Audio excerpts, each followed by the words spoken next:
Assalamualaikum warahmatullahi wabarakatuh. Berikut adalah bahan ajar untuk materi elastisitas di KD 3.2 dan 4.2.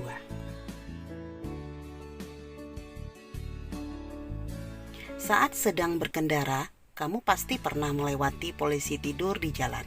Eits, polisi tidur yang dimaksud bukan polisi yang sedang tiduran di jalan ya, tapi tambahan aspal atau semen yang dipalang melintang di jalan guna memperlambat kecepatan kendaraan. Nah, saat melewati polisi tidur, kendaraanmu akan sedikit terguncang karena pengaruh dari tinggi polisi tidur tersebut. Apalagi kalau polisi tidurnya ada banyak, terus jaraknya berdekatan. Mungkin jadinya bakal begini ya.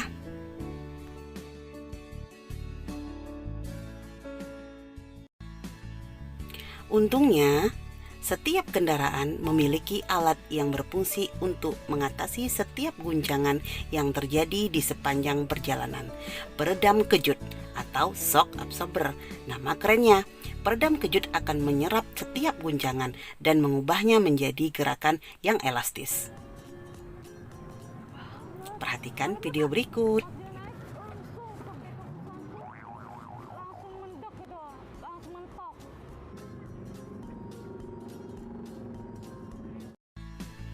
Perlu kamu ketahui, peredam kejut sangat penting untuk keselamatan. Tanpa adanya alat ini, bisa-bisa kendaraan akan terpental saat melewati polisi tidur atau jalan yang tidak rata permukaannya. Kalau kamu lihat gambar di atas atau video tadi, bentuk peredam kejut terlihat seperti pegas ya.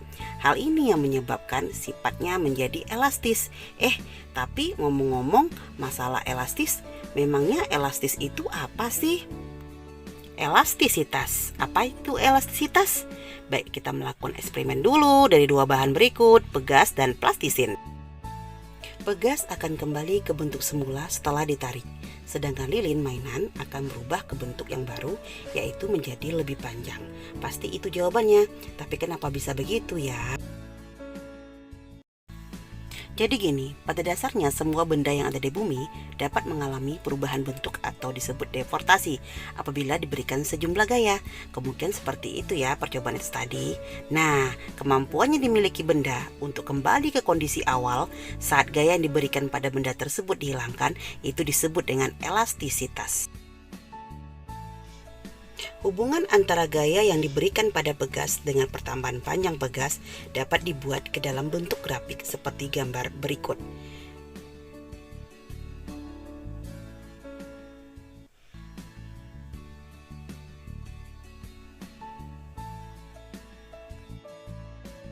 Dari grafik ini, apabila gaya F semakin diperbesar hingga melewati titik B, batas elastisitas sudah terlampaui. Akibatnya, setelah gaya F dihilangkan, pegas tidak bisa kembali ke bentuk semula atau bersifat plastis. Balik lagi ya ke seberapa besar gaya yang diberikan pada benda tersebut. Gaya yang menyebabkan perubahan bentuk benda akan sebanding dengan besaran yang disebut dengan tegangan. Sedangkan hasil perubahan bentuk benda akibat tegangan disebut regangan yang berupa pertambahan panjang dari benda tersebut. Menurut Robert Hooke, perbandingan antara tegangan dengan regangan suatu benda disebut dengan modulus elastisitas benda tersebut. Secara matematis, modulus elastisitas dapat dirumuskan sebagai berikut.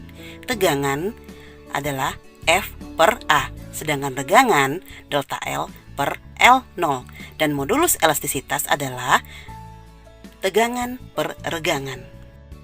Baik, perhatikan contoh soal berikut ini.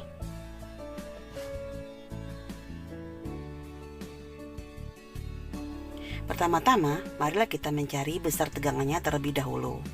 Setelah itu, baru kita mencari regangannya. Setelah mencari tegangan dan regangan, selanjutnya kita mencari modulus elastisitasnya atau modulus Young-nya. Berdasarkan eksperimen sebelumnya, kamu jadi tahu kalau sifat elastisitas suatu benda ada batasannya dan besar gaya yang diberikan suatu benda akan sebanding dengan pertambahan panjang benda tersebut. Hal ini juga telah lebih dulu disimpulkan oleh ilmuwan bernama Robert Hooke melalui percobaannya pada pegas. Oleh sebab itu, Hooke akhirnya membuat suatu hukum yang diberi nama dengan hukum Hooke.